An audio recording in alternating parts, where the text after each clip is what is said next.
put an end to this topic once and for all, turn the Hubble round and show us Earth in real time, zooming in onto a place so that we can see what's happening at that place, and we know that there is something up there looking down on us from space. But they will not do it. They can't do it. It can't. It doesn't exist.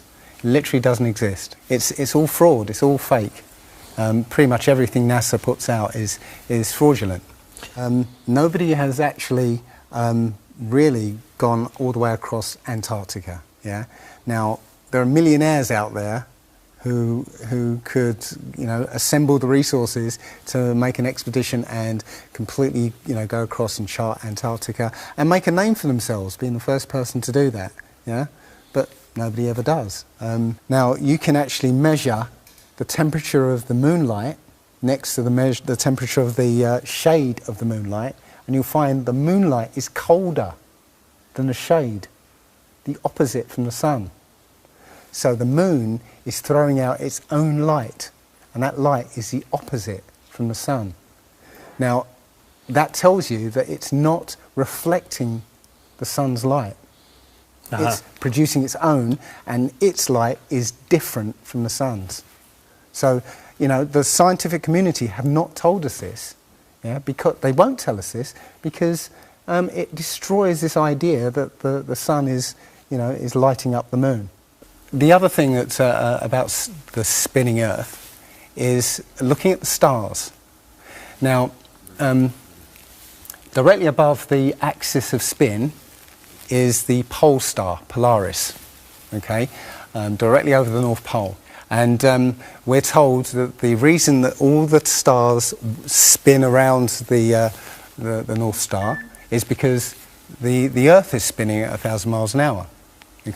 Seems to make sense, because if you put a long exposure camera pointing at the North Star, you'll see the stars will make perfect circles around, perfect star trails.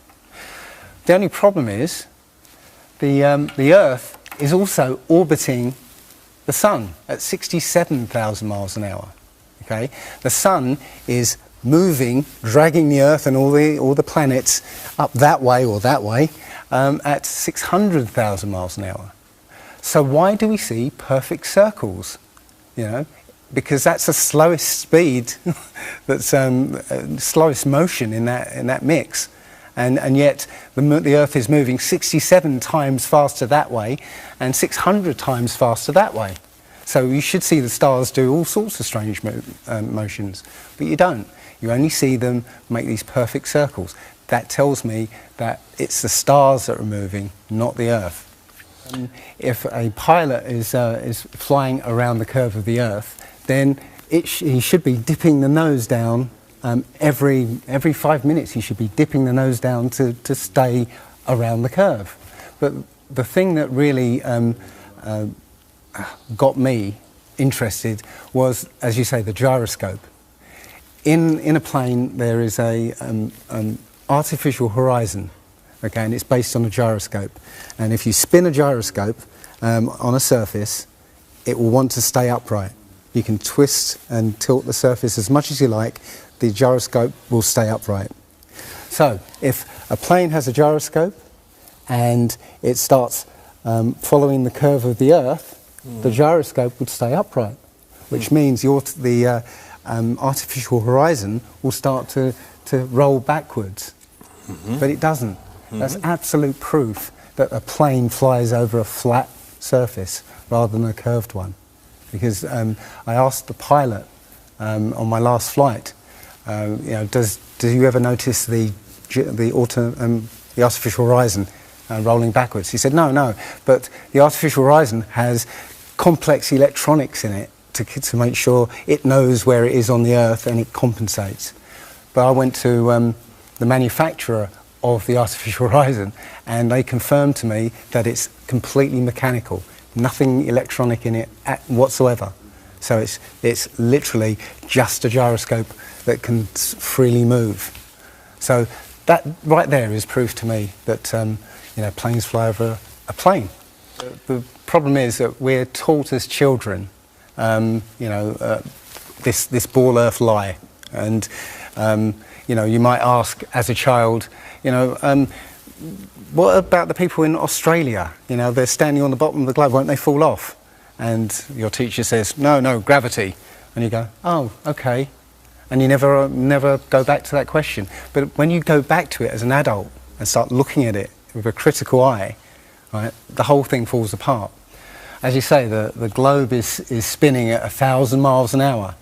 Neil deGrasse Tyson, who's a leading astronomer in America, tells us that the Earth is not a perfect circle, it is actually an oblate spheroid, it's squashed and wider at the equator.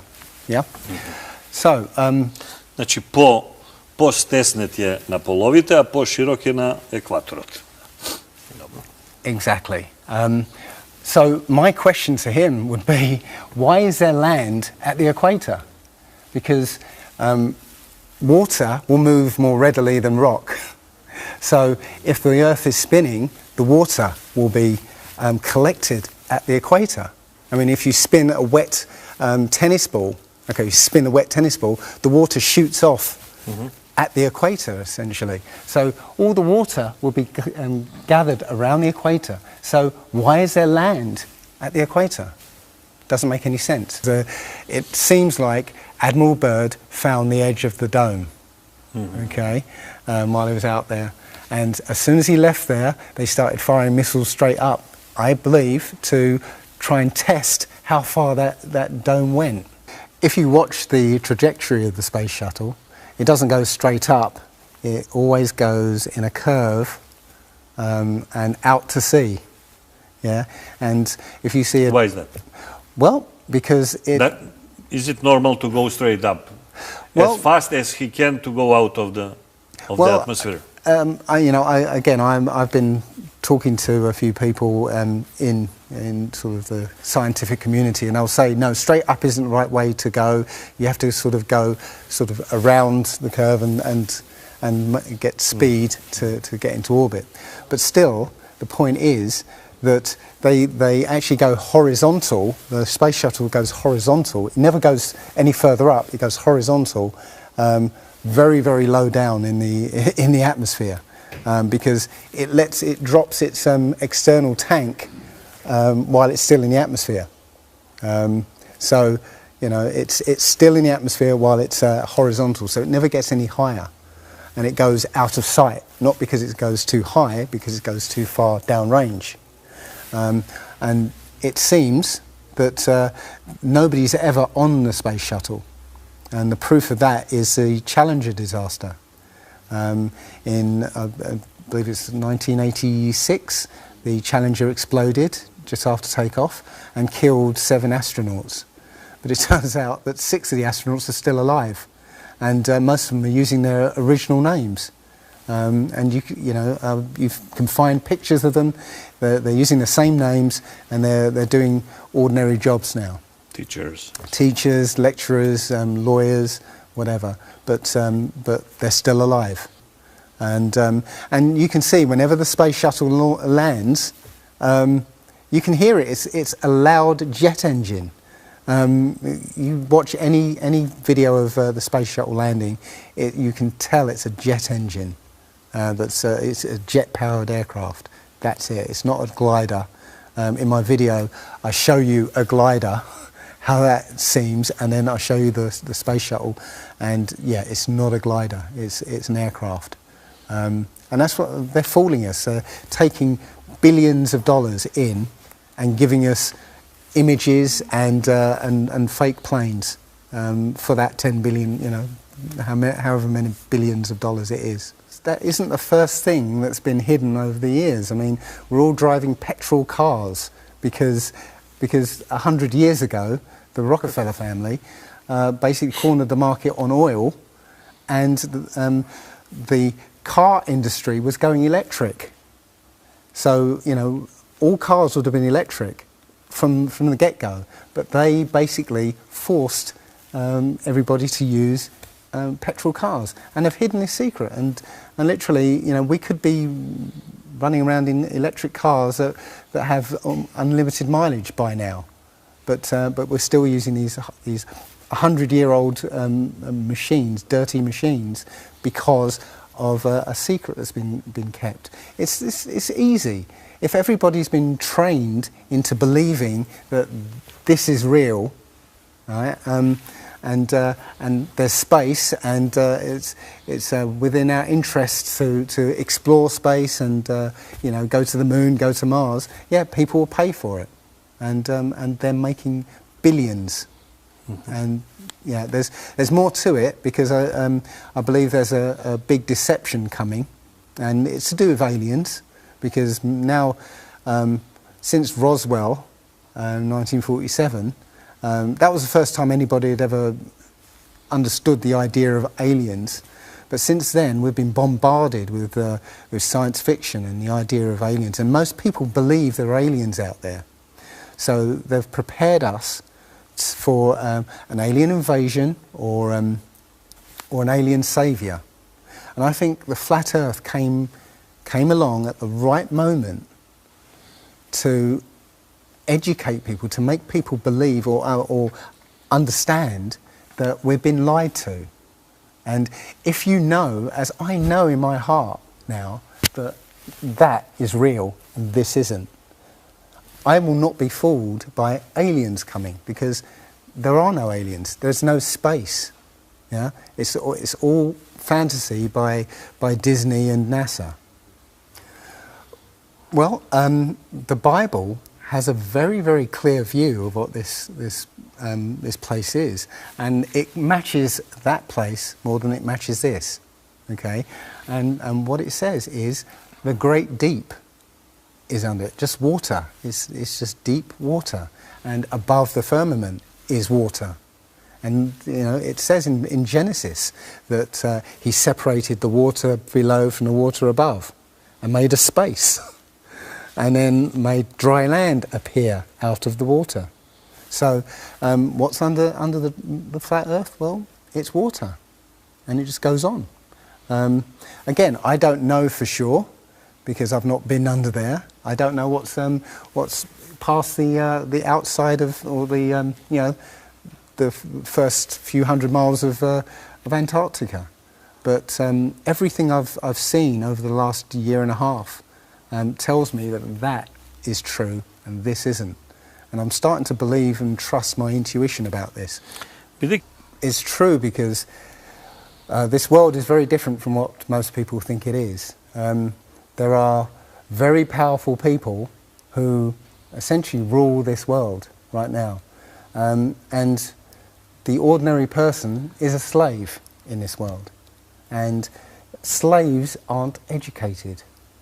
They're taught what they need to, or they need to know. That's it. They're not taught truth. They're taught what they need to know. And so you're taught enough so that you can, do the paperwork and operate the machinery, but you're not meant to know what's really going on, because that's the power they have over us. They know what's going on, how this world works. We don't, so they can control us.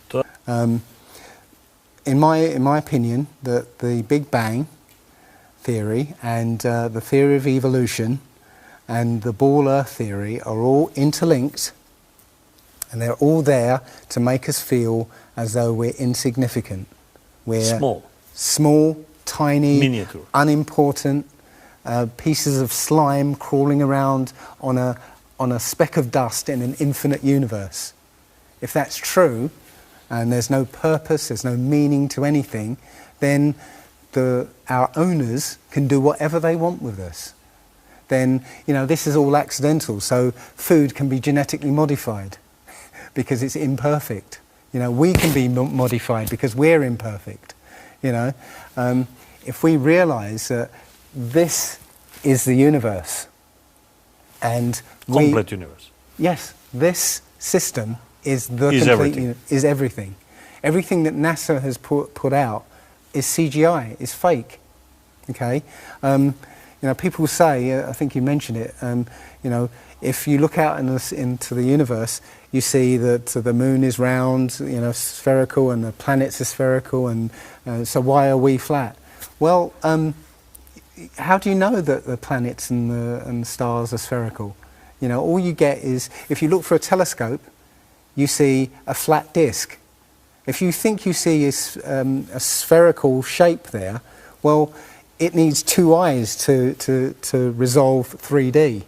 If you're looking for a telescope, you can't see anything in 3D. It's going to be flat anyway. So all you see is a flat blob of light. It's only NASA that's given you these beautiful pictures of so-called planets and stars. Yeah. So it's a fallacy to say, well, everything else out there is spherical, so we must be. You know, how this is special. You know, so why? It's like saying a basketball is round, so why isn't the court round? You know, it's a fallacy. So this idea of a ball Earth, theory of evolution, the Big Bang, is all about making us feel nothing, so that we can be used. If everybody realised how special we all are, how unique every single life is, then this whole world would change overnight. We wouldn't allow ourselves to be used by this cabal. We wouldn't allow this planet to be destroyed, because they're destroying it because, oh, it's just an accidental planet, one of millions. We've found other Earths, you know. Eventually, if this one gets too messed up, we'll go to another one. No, this is it. So if we all realise that, then we wouldn't allow all these things that are going on. It's all about control.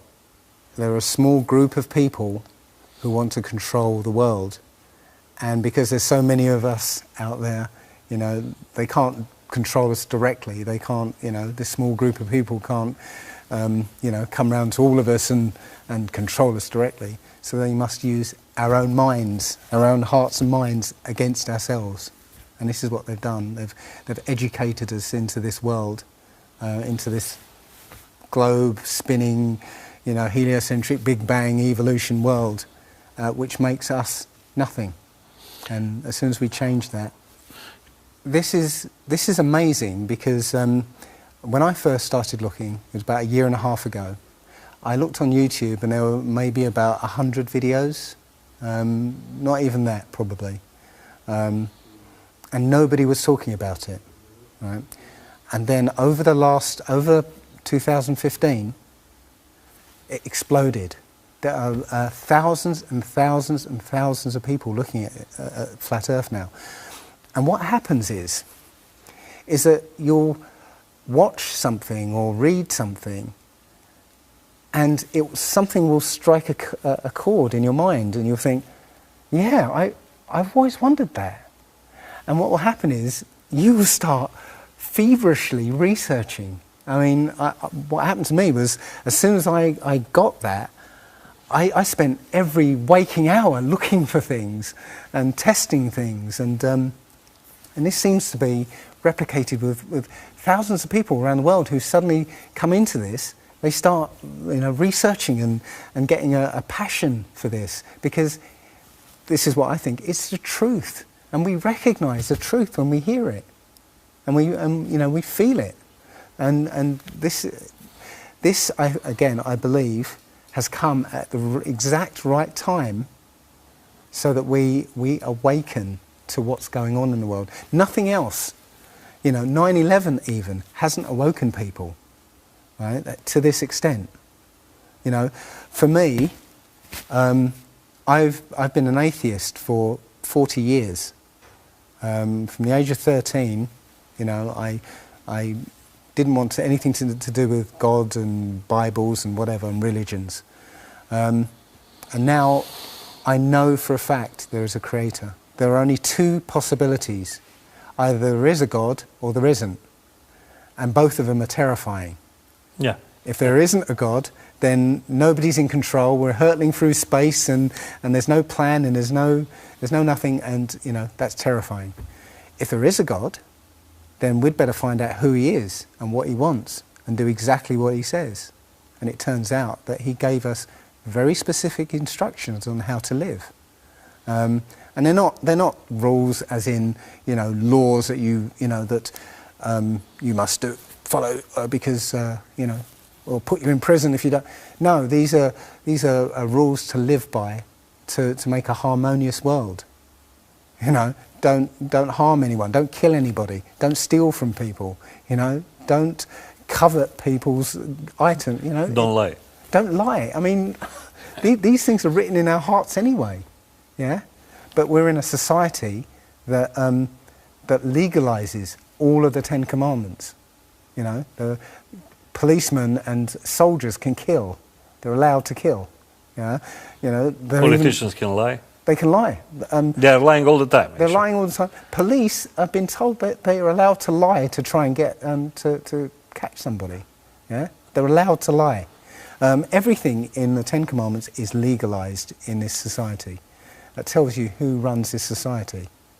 Yeah. So yeah, this is a profound movement. I don't like using the word movement, but it's a profound shift in consciousness for people because, unlike any other topic that's come out in the last few years, this one has made people realise that they've been lied to.